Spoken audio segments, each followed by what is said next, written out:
Chapter 1. The Friday night incident. Nolan Birch liked Fridays. Not because they were exciting, he wasn't the type to chase excitement, but because they were predictable. The office wound down, the hum of printers faded, and by 5 o'clock, the distribution hub felt like a ghost town. He'd close the spreadsheets, log out of the accounting system, and join the small migration to O'Malley's bar, the unofficial watering hole for his coworkers. It wasn't mandatory, but Nolan went often enough to avoid being that guy. He didn't mind the company. They were good people, loud, friendly, and mostly harmless. He'd nurse a beer, laugh at the jokes, and slip out before things got sloppy. Tonight started like any other. The bar smelled of fried food and spilled whiskey, the jukebox crooned something vaguely nostalgic, and Nolan sat at the end of a booth, half listening to a debate about whether pineapple belonged on pizza. He smiled faintly, swirling the amber liquid in his glass. Then it happened. First, he didn't notice. He was too busy pretending to care about the pizza argument. But the shift in tone, a sharp, startled laugh, pulled his attention. Across the room, two men he didn't recognize were leaning into the booth where Jenna and Marcy sat. Jenna laughed nervously, her hand hovering near her drink like a shield. Marcy's smile was tight, her body angled away. Nolan's stomach sank. He knew that look. He'd seen it in airports, in bars near bases when his dad was stationed overseas. The look of someone cornered. He told himself it wasn't his business. He wasn't a hero. He was an accountant who balanced ledgers and tracked shipping accounts. But then one of the men, tall, broad, and clearly drunk, grabbed Jenna's arm. The sound was small, a squeak of protest, but it hit Nolan like a gunshot. He was moving before he thought about it. Out of the booth, across the sticky floor, weaving through tables. His pulse was steady, his breath even. Years of Akido training didn't make him aggressive. It made him calm, centered. He wasn't here to fight. He was here to stop something. "Hey," Nolan said, voice level as he stepped between Jenna and the man. "Let her go." The man blinked at him, then grinned. A slow, mean curl of lips. "Mind your own business, pal." "I am," Nolan said. "She's my business." That earned him a shove. Not hard, but enough to make the point. Nolan didn't move. He looked at the man. Really looked. Glassy eyes, sloppy stance, anger simmering under the booze. "If you want to dance," Nolan said softly, "dance with me. I'll show you what it feels like to be a victim." The words hung in the air like a dare. The man's grin vanished. His fist came up, clumsy and fast. Nolan stepped inside the swing. It was muscle memory, years of practice distilled into a single motion. His hand caught the man's wrist, twisted, and pulled. The pop was sickening, a sound that made the bar go silent. Before the man could scream, Nolan pivoted, slammed him face first onto the floor, and locked his arm behind his back in a wrist hold that would keep him very, very still. The man's friend froze, hands up like Nolan had a gun. "Whoa, man. Whoa. Stay there," Nolan said, calm as ever. His knee pressed into the man's shoulder, his grip firm but not cruel. "You're done." By the time the bouncers arrived, the room was buzzing. Nolan explained, voice even, while Jenna and Marcy chimed in with frantic agreement. The bouncers took over, hauling the man up like a sack of potatoes. His friend slunk away, muttering curses. "Best if you folks head out," one of the bouncers said. "No trouble on the sidewalk." Nolan nodded. His coworkers were wide-eyed, whispering like he'd just sprouted wings. He brushed off their questions, played it down. Right place, right time, just lucky. But inside, he knew better. Luck had nothing to do with it. As he walked to his car, the night air cool against his skin, Nolan felt the weight of something new pressing in. His quiet life, the one he'd built so carefully, had just cracked wide open, and he had no idea how much was about to change.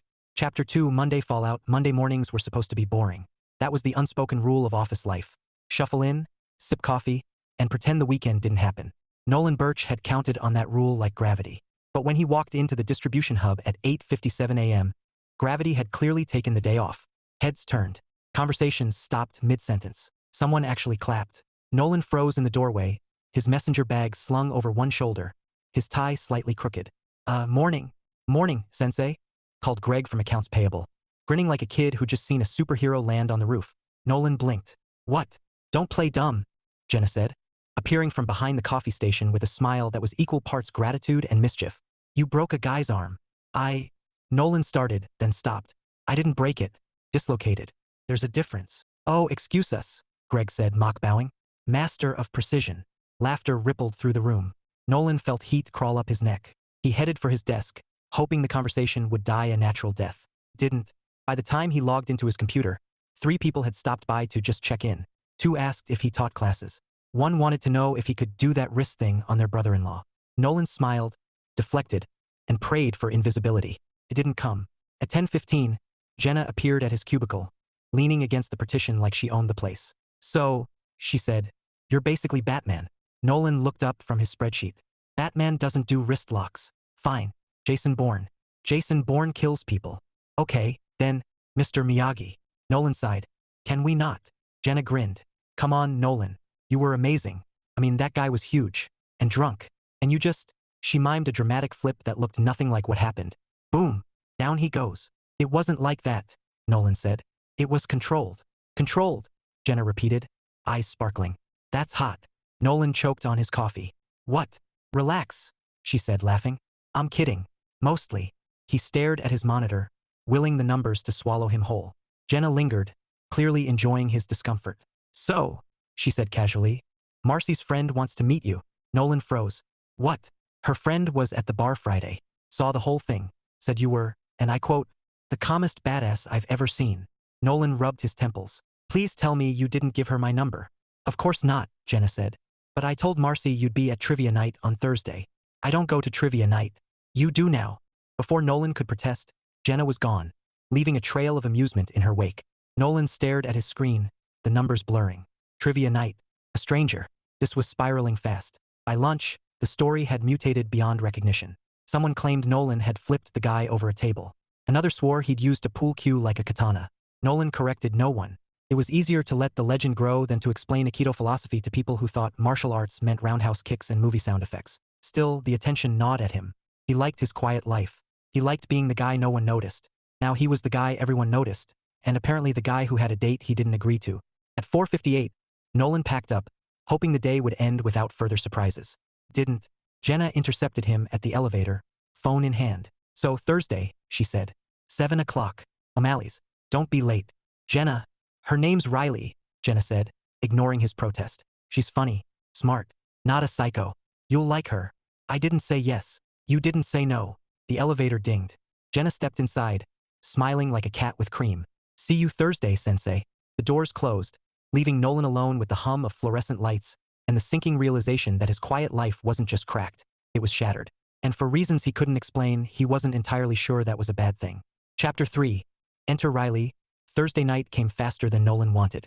He stood outside O'Malley's, hands shoved in his jacket pockets, staring at the neon sign like it was a warning label. Trivia night. He'd never been. He liked facts, sure, but in spreadsheets, not shouted over beer pitchers. Inside, the bar buzzed with energy. Teams clustered around tables, laughing, scribbling answers. Nolan scanned the room, hoping Jenna had exaggerated. Maybe Riley wasn't coming. Maybe he could slip out, grab takeout, and pretend this never happened. Looking for someone? A voice said behind him. Nolan turned and froze. She was striking. Not in the glossy magazine way, but in the way that made you notice twice. Dark hair pulled into a messy bun, a leather jacket over a faded concert tee, and eyes that looked like they'd seen everything and laughed anyway. Nolan said, eloquent as ever. Maybe. Her smile tilted. You're Nolan. He blinked. How do you know that? Jenna sent me a picture, Riley said, stepping closer. You look less terrified in person. I'm not terrified, Nolan said automatically. Sure, Riley said, amused. Come on. Our table's over here. Before Nolan could protest, she was weaving through the crowd, and he followed like gravity had returned just for her. The table was small, tucked near the jukebox. Riley slid into a chair, gesturing for him to sit. So, she said, you're the guy who broke someone's arm. Dislocated, Nolan corrected, sitting stiffly. There's a difference, right? Riley said, eyes dancing. You're very precise. It's important, Nolan said. Breaking is permanent. Good to know, Riley said, leaning back. So what's your deal, Nolan Birch? Quiet accountant by day, ninja by night. Nolan almost laughed. Almost. I'm not a ninja. Could have fooled me, Riley said. Marcy said you moved like water. Nolan groaned. Please tell me she didn't say that. She did, Riley said, grinning. And now I'm curious. How does a guy who balances shipping accounts end up flipping drunks in bars? He hesitated. He didn't talk about Akido. Not because it was a secret, but because it felt personal, sacred almost. But Riley's gaze was steady, not prying, just interested. My dad was in the Navy, Nolan said finally. We lived in Japan for a while. He signed me up for classes. I stuck with it. Riley's eyebrows lifted. Japan? That's kind of amazing. It was different, Nolan said. Good different. She smiled, and something in Nolan's chest loosened. They talked about Japan, about music. She loved old vinyl. He confessed to a guilty pleasure for jazz, about trivia categories. Riley was sharp, funny, and had a way of making silence feel like a choice, not an accident. When the first trivia round started, Nolan expected disaster. He was wrong. Riley was a machine, quoting movie lines, naming obscure capitals, tossing answers like darts. Nolan contributed exactly two: the chemical symbol for tungsten and the year the Berlin Wall fell. Riley high-fived him like he'd cured cancer. By the time the final round ended, Nolan was laughing. Actually laughing, the kind that felt rusty but real. Riley grinned, eyes bright. Not bad, Birch. You might survive trivia night after all. Thanks to you, Nolan said. Team effort, Riley said, standing. Come on. Walk me out. Outside, the air was cool, the street humming with distant traffic. Riley shoved her hands in her jacket pockets, looking at him with that tilted smile. So, this was fun. It was, Nolan said, surprised by how much he meant it. Good, Riley said, because I'd like to do it again. Nolan blinked. You would. Unless you're planning to disappear into your spreadsheets forever, Riley said lightly. He smiled, small but genuine. I think I can make time. Great, Riley said, stepping back. Text me. Jenna gave you my number, right? She did, Nolan said. Then use it, Riley said, turning toward the parking lot. Night, Sensei. Nolan watched her go, the word hanging in the air like a challenge and a promise. For the first time in a long time, his quiet life didn't feel so quiet, and he wasn't sure he wanted it back. Chapter 4. Sparks and Stumbles. Saturday afternoon was supposed to be simple. Nolan had a plan. Groceries, laundry, maybe a quiet evening with a book. No drama, no surprises. But life apparently had stopped taking his requests. He was halfway through the produce aisle, debating the merits of Fuji versus Gala apples, when a voice cut through the hum of shopping carts. Well, if it isn't Sensei. Nolan turned so fast he nearly knocked over a pyramid of oranges. Riley stood there, leaning casually on her cart, wearing ripped jeans and a hoodie that looked like it had seen better days. Her hair was down this time, a dark wave over her shoulders, and she was smiling like she just caught him doing something illegal. Riley, Nolan said, recovering. Hi. Hi, she echoed, eyes flicking to his cart. Apples, bread, and… is that almond milk? Fancy. It's healthier, Nolan said, then immediately regretted sounding defensive about milk. Riley grinned. Relax, I'm not judging. Well, maybe a little. He chuckled, the sound awkward but real. What brings you here? Same as you, Riley said, gesturing to her cart. Human survival. Her cart was a chaotic masterpiece. Cereal, frozen pizza, a suspicious amount of chocolate. Nolan raised an eyebrow. Balanced diet. Don't knock it, Riley said. Chocolate is a food group. They fell into step, moving toward the dairy section. It was easy talking to her. Too easy. She teased. He deflected. And somehow it felt like they'd known each other longer than a trivia night and a bar incident. Then it happened. They turned the corner, and Nolan froze. Jenna was there. Jenna, with Marcy, both staring like they just walked into a soap opera. Riley noticed immediately. Oh, Riley said, tone light but eyes sharp. Friends of yours. Coworkers, Nolan said quickly. From the office. Jenna's smile was pure mischief. Well, Nolan Birch out in the wild. Marcy leaned in. And with company. Riley's brows lifted, amused. Company, huh? Nolan felt heat crawl up his neck. We just ran into each other. Sure, Jenna said, drawing out the word like taffy. Totally random. Riley's smile didn't falter, but something flickered in her eyes, something Nolan couldn't read. She turned to him, voice breezy. Well, Sensei, I'll let you get back to your random errands. Riley, Nolan started, but she was already walking away, cart rattling down the aisle. Jenna watched her go, then looked at Nolan with a grin that could power a small city. She's cute. Jenna, Nolan said tightly. Stop. What? I'm just saying, stop, Nolan repeated, grabbing his cart and heading for the checkout like the floor was on fire. By the time he paid and stepped outside, Riley was gone. Nolan stood in the parking lot, groceries in hand, feeling like he just flunked a test he didn't know he was taking.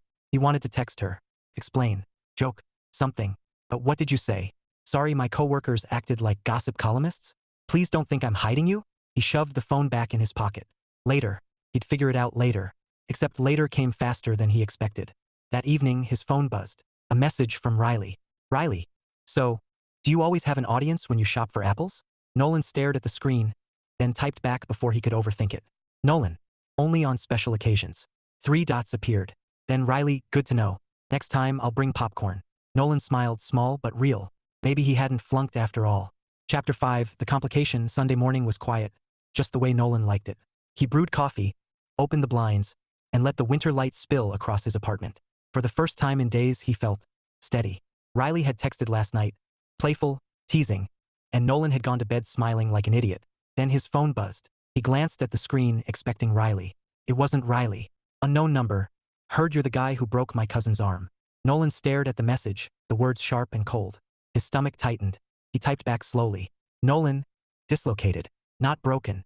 Who is this? The reply came fast. Unknown number. Doesn't matter. You're gonna make it right. Nolan frowned. Make it right? What did that even mean? He was about to ask when another message popped up. Unknown number, O'Malley's. Thursday, where we come find you. Nolan set the phone down. Pulse steady but heavy. He wasn't scared, not exactly. Akido taught him control, taught him how to redirect force, not meet it head-on. But this wasn't a sparring match. This was real life, messy and unpredictable. And Riley, he didn't want her anywhere near this. By Monday, the tension had settled like fog. Nolan went through the motions. Work, spreadsheets, polite nods. But his mind kept circling the message. He didn't tell anyone. What was there to say? Hey, remember that bar fight? Turns out it has a sequel. At lunch, Jenna slid into the seat across from him, grinning. So, Riley. Nolan looked up, startled. What about her? She likes you, Jenna said, stealing a fry from his plate. You like her. This is good. It's complicated, Nolan said before he could stop himself. Jenna's brows shot up. Complicated how? Nothing, Nolan said quickly. Forget it. Jenna didn't forget it. She studied him like a puzzle, then shrugged. Fine, but don't screw this up. She's cool. Nolan nodded, but the knot in his chest didn't loosen. That evening, Riley called. Not texted, called. Her voice was warm, easy. Hey, Sensei. You busy? Not really, Nolan said, leaning against his kitchen counter. Good, Riley said. Because I was thinking. Dinner Friday? My treat. Nolan hesitated. Friday. The day after Thursday. The day after whatever was supposed to happen at O'Malley's. Friday's tricky, Nolan said carefully. Tricky, Riley repeated. What? You have a secret life as a superhero? Nolan almost laughed. Almost. Something like that. There was a pause. Then Riley said softer. Nolan, if you don't want to. I do, Nolan said quickly. I just need to figure something out first. Another pause. Then Riley said, okay, figure it out. But don't take too long. When the call ended, Nolan stood in the quiet, staring at the dark window. He hated this secrets, shadows, the weight of something he didn't ask for. He wanted simple. He wanted Riley. But Thursday was coming, and with it, a choice he couldn't avoid. Chapter 6. The date that wasn't. Friday night was supposed to be perfect, or at least normal. Nolan had spent all day convincing himself that Thursday's mess was behind him. The confrontation at O'Malley's had ended without bloodshed, thanks to calm words and a firm warning. No broken bones this time, no drama spilling into the street. He'd walked away thinking maybe, just maybe, he could have a quiet evening with Riley. He was wrong. It started with the reservation. Nolan had picked a cozy Italian place downtown, the kind with soft lighting and pasta that didn't come in a cardboard box. He arrived early because that's what responsible people did. Except when he gave his name, the hostess blinked at him like he'd just asked for a table on Mars. Reservation for Birch? Nolan said again, trying to sound confident. She scanned the list. I'm sorry, sir. We don't have that name. Nolan frowned. I called yesterday. Did you confirm? She asked sweetly. He hadn't. Because who confirms a reservation for two at a place that wasn't even that busy? Apparently Nolan did now. Can you fit us in? He asked. She smiled, the kind of smile that said, you sweet summer child. We're booked solid. Nolan stepped aside, pulling out his phone. Riley was already on her way. He typed fast. Nolan, change of plans. Italian place is full. Riley, wow. Living dangerously. Nolan, working on plan B. Riley, make it good, Sensei. Plan B turned out to be a diner 3 blocks away, the kind with neon signs and laminated menus. Not romantic, but at least they had chairs. Nolan snagged a booth just as Riley walked in. She took one look around and grinned. Fancy. Don't start, Nolan said, standing to greet her. The reservation? Relax, Riley said, sliding into the booth. I like diners. Less pressure. Nolan sat, relief washing over him, until the waitress appeared, chewing gum like it owed her money. What'll it be? She asked, pen poised. Riley glanced at the menu. Pancakes. Dinner, Nolan said, amused. Breakfast for dinner, Riley countered. It's a power move. Nolan ordered a burger because at this point, why not? The waitress scribbled and vanished, leaving them in the hum of clinking dishes and low conversation. For a while, it was good. Easy. Riley teased him about his responsible accountant vibe, and Nolan fired back about her chaotic grocery cart. They laughed, and Nolan felt the knot in his chest loosen. Then the jukebox broke. 1 second, soft classic rock. The next, a screech of feedback followed by, of all things, a polka track blaring at full volume. Heads turned. Someone cursed. The waitress shrugged like this was Tuesday. Riley covered her mouth, laughing. Oh my God. Nolan groaned. Of course. They tried to talk over the music, but it was like shouting across a wind tunnel. Riley leaned in, her shoulder brushing his, her voice warm against the chaos. This is officially the worst date ever. Not yet, Nolan said. Give it time. As if on cue, the lights flickered. Twice. Then went out completely. The diner plunged into darkness, followed by a collective groan. Someone yelled about the breaker. Someone else asked if they'd still get pie. Riley laughed again, low and bright in the dark. Okay, now it's the worst. Nolan shook his head, smiling despite himself. You hungry? Starving, Riley said. Come on, Nolan said, standing. I know a place. 5 minutes later, they were sitting on the hood of Nolan's car in a quiet parking lot, sharing takeout burgers from a drive-thru. The night was cool, the stars faint above the city glow. Riley bit into her burger and sighed happily. Best date ever, she said. Nolan looked at her, surprised. Seriously? Seriously? Riley said, smiling at him in a way that made his chest feel too small. It's not about the place. It's about the company. For a moment, Nolan couldn't speak. He just sat there, the taste of salt and ketchup on his tongue, the sound of distant traffic humming like background music. And for the first time in a long time, he felt like maybe, just maybe, he belonged. Chapter 7. Secrets revealed. Saturday afternoon was bright and cold, the kind of day that begged for coffee and conversation. Nolan had agreed to meet Riley at a small cafe near the park, a neutral zone, safe from trivia nights and malfunctioning jukeboxes. He arrived early, as usual, and claimed a corner table with a view of the street. Riley breezed in 10 minutes later, hair tucked under a knit cap, cheeks pink from the chill. She spotted him instantly, grinning as she slid into the seat across from him. Sensei, she said, pulling off her gloves. You're punctual. Occupational hazard, Nolan said, smiling. Accountants live by the clock. Sounds thrilling, Riley teased, then waved to the barista. 2 lattes, please. When the drinks arrived, they talked about music, about movies, about the diner disaster that had somehow become their inside joke. Nolan felt the tension of the past week melting away, replaced by something warm and steady. Then Riley tilted her head, eyes curious. So, are you ever going to tell me the truth? Nolan blinked. About what? About Friday night at the bar, Riley said. You didn't just guess how to do that wrist thing. That was skill. Nolan hesitated. He'd kept this part of himself quiet for years. Not because it was shameful, but because it felt private, like a room he didn't open for just anyone. But Riley wasn't just anyone. My dad was in the Navy, Nolan said slowly. We lived in Japan for a few years. He signed me up for Akido classes. I stuck with it. Riley's brows lifted. Akido. That's martial arts, right? Sort of, Nolan said. It's not about fighting. It's about redirecting force. Using someone's energy against them. Riley leaned in, fascinated. So you're basically a human boomerang. Nolan laughed. Not exactly. Show me, Riley said suddenly. Nolan blinked. What? Show me, Riley repeated, eyes bright. Come on. You can't just drop redirecting force and expect me not to be curious. We're in a cafe, Nolan said, glancing around. Not exactly the place for. Fine, Riley said, standing. Outside. Before Nolan could protest, she was heading for the door.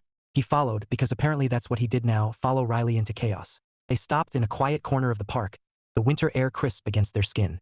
Riley grinned, pulling off her coat. Okay, Sensei, teach me. Nolan sighed, amused despite himself. All right, grab my wrist. Riley did, her grip firm. Nolan spoke softly, guiding her through the motion. Now, if I twist like this, he moved slowly, redirecting her arm in a gentle arc. Riley stumbled, laughing, and Nolan caught her before she fell. For a moment, they froze, her hands on his chest, his arms steady around her waist. The world narrowed to the sound of her breath, the warmth of her smile. Wow, Riley said softly. You really are dangerous. Nolan shook his head, voice low. Only if I have to be. Riley's eyes held his, bright and unflinching. Good to know. The silence stretched, charged and fragile, until Riley stepped back, cheeks flushed. Okay, she said lightly. Lesson over. For now.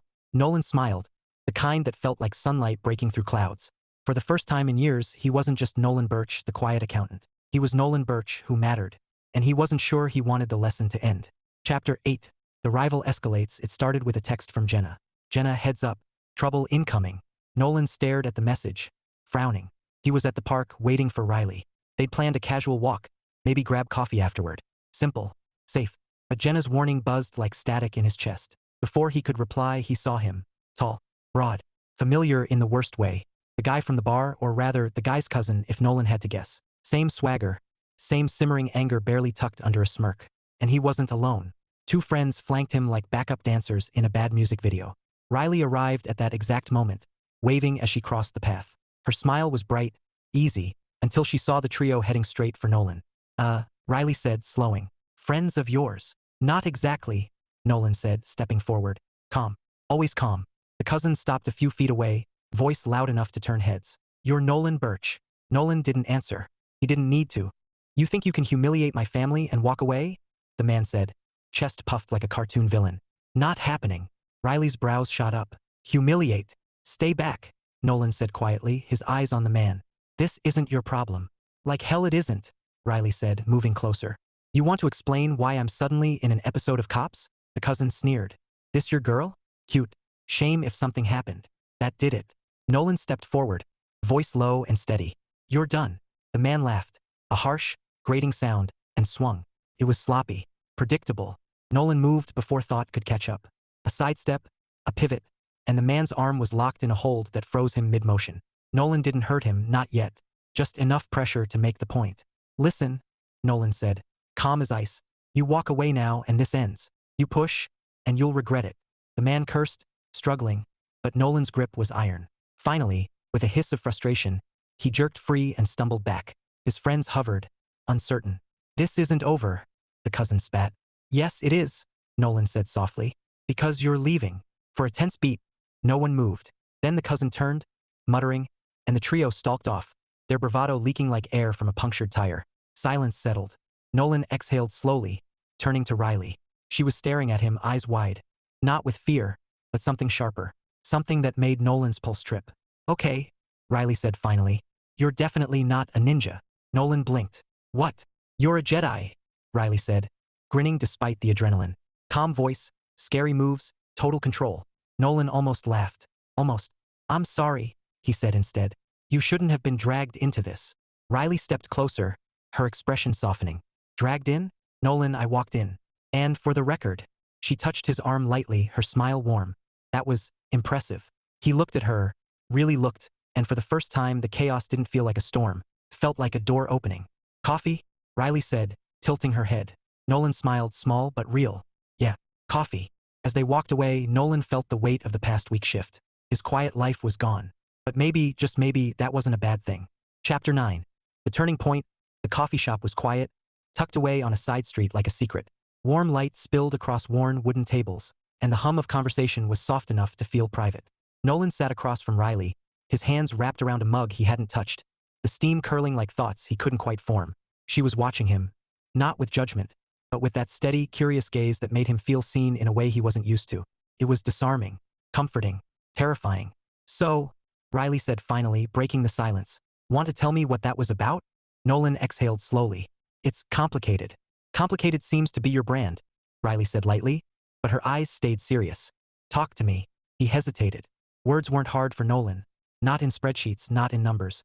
But this wasn't numbers. This was the truth, raw and unpolished. The guy at the bar, Nolan said. His cousin didn't like how things ended.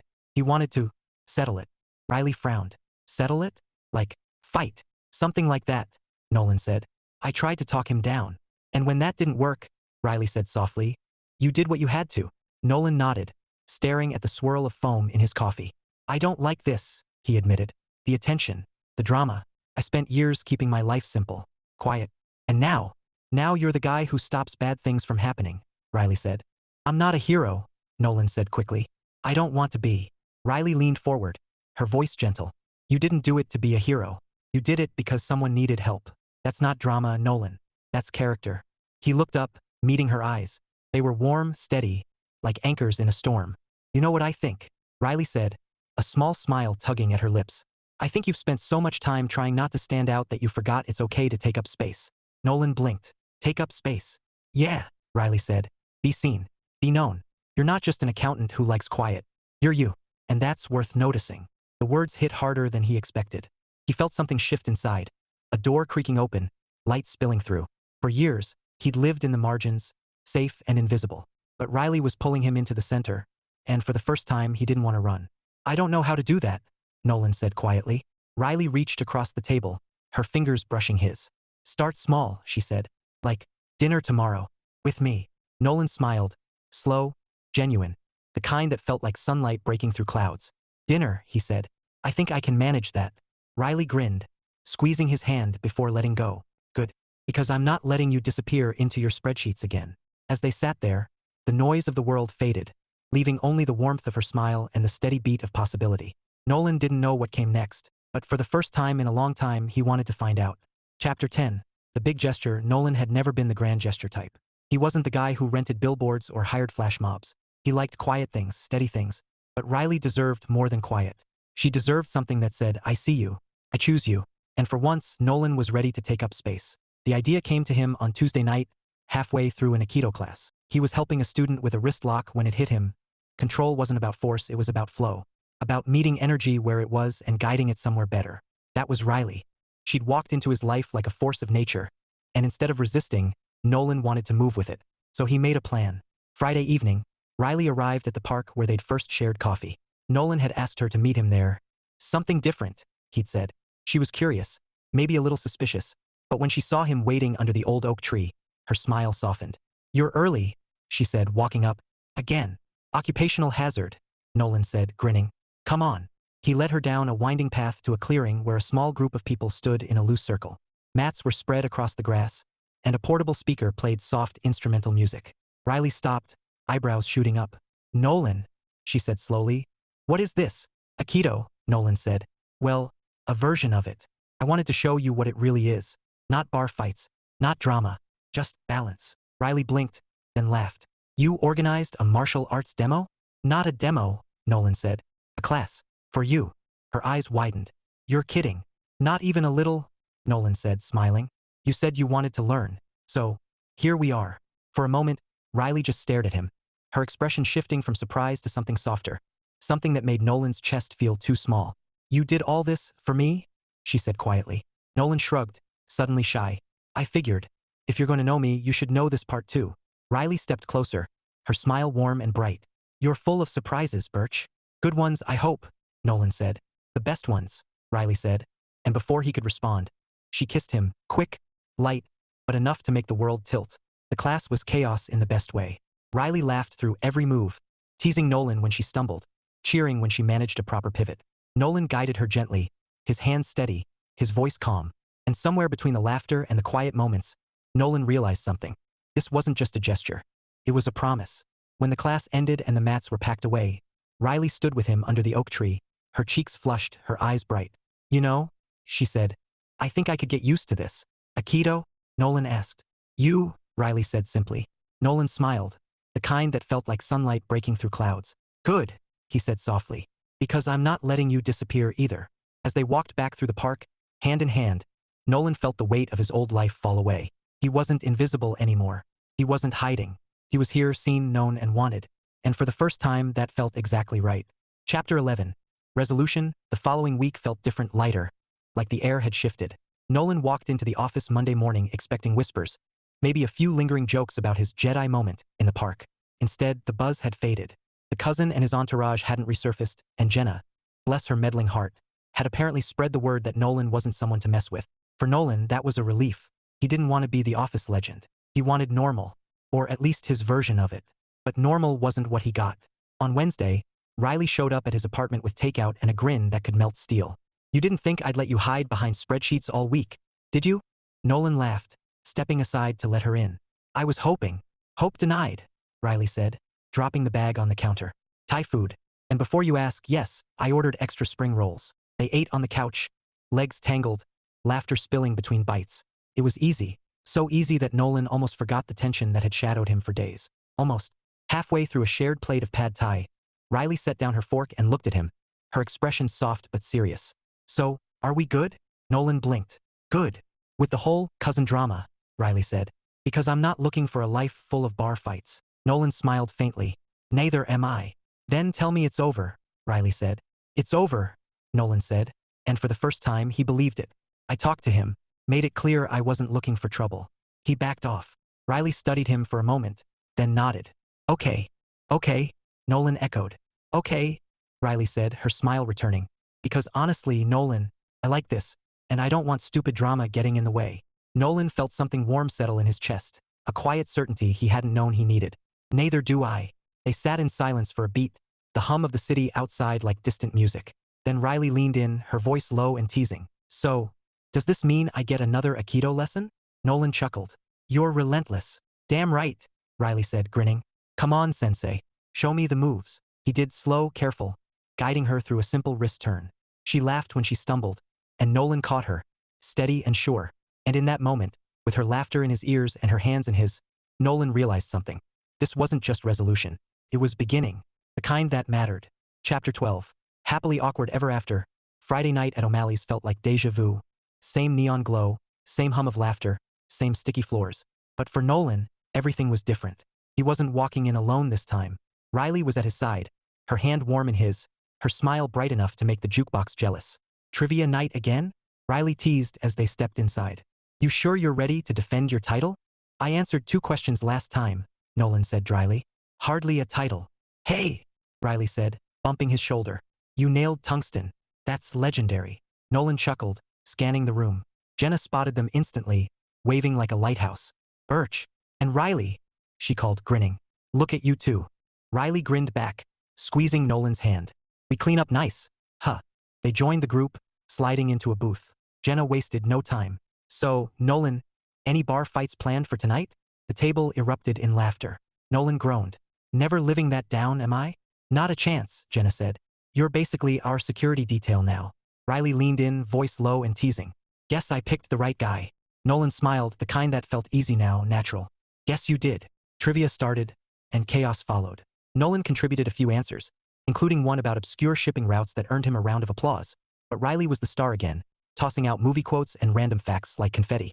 Every time she high-fived him, Nolan felt something warm settle deeper in his chest. Halfway through the night, the jukebox sputtered, and for one terrifying second, Nolan thought history was about to repeat itself. But instead of screeching feedback, it launched into a soft, familiar tune.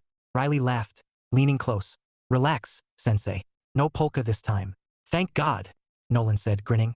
When the final round ended and their team claimed second place, thanks entirely to Riley, Jenna raised her glass. To Nolan and Riley, she said, eyes sparkling. Our resident badass and his partner in crime. The cheer that followed was loud, warm, and, shockingly, welcome. Nolan didn't shrink from it this time. He didn't want to, because Riley was laughing beside him, her hand tangled with his, and for the first time in years, Nolan Birch felt like he belonged. Later, as they stepped into the cool night air, Riley turned to him, her smile soft. So, what's next? Nolan thought about it, the quiet life he'd clung to, the chaos Riley had brought, the way everything had changed and somehow felt better. He reached for her hand, steady and sure. Whatever we want, he said. Riley grinned, pulling him close. Good answer. And as they walked down the sidewalk, laughter trailing behind them, Nolan realized something simple and undeniable. Life wasn't about avoiding the storm. It was about finding someone who made the storm worth it. Chapter 13. Full circle, 3 months later, Nolan Birch stood in the same bar where it all began. O'Malley's, the scene of the crime. The neon sign still buzzed, the jukebox still crooned, and the floors were still sticky enough to qualify as a minor hazard. But tonight, Nolan wasn't the quiet accountant lurking at the edge of a booth. He was the guy everyone waved to when he walked in. The guy who laughed easily, who didn't shrink from attention. The guy with Riley's hand in his. Déjà vu, Riley said, sliding into the booth beside him. Think anyone's going to start a fight this time? Not if they're smart, Nolan said, grinning. She laughed, leaning against him. You know, you've changed. Have I? Nolan asked, pretending to ponder. Still drink the same beer. Still hate polka. True, Riley said, her smile softening. But you're lighter, like you stopped hiding. Nolan looked at her, really looked, the way her eyes crinkled when she smiled, the way her presence felt like gravity and sunlight all at once. Maybe I just found the right reason not to. Riley squeezed his hand, her grin bright. Smooth, Birch. Before Nolan could reply, Jenna appeared, grinning like a cat with cream. Look at you two, she said. Our resident badass and his partner in crime. Still with the badass thing? Nolan groaned. Forever, Jenna said, sliding into the booth. You're a legend now. Accept it. Nolan chuckled, shaking his head. If someone had told him 3 months ago that he'd be here, laughing, loved, and completely okay with being noticed, he would have called them crazy. But life had a way of surprising you when you least expected it. Later, as Riley tugged him toward the jukebox, because apparently, she had a vendetta against his taste in music, Nolan paused, taking in the room. The laughter, the warmth, the hum of possibility. And he thought about that night, the one that cracked his quiet life wide open. One impulsive act, one choice to stand up when it mattered. It had changed everything. Riley glanced back, her smile like a promise. You coming, Sensei? Nolan grinned, following her into the glow of neon and music. Always. And just like that, the man who spent years avoiding storms walked straight into one. because this time it wasn't chaos. It was home,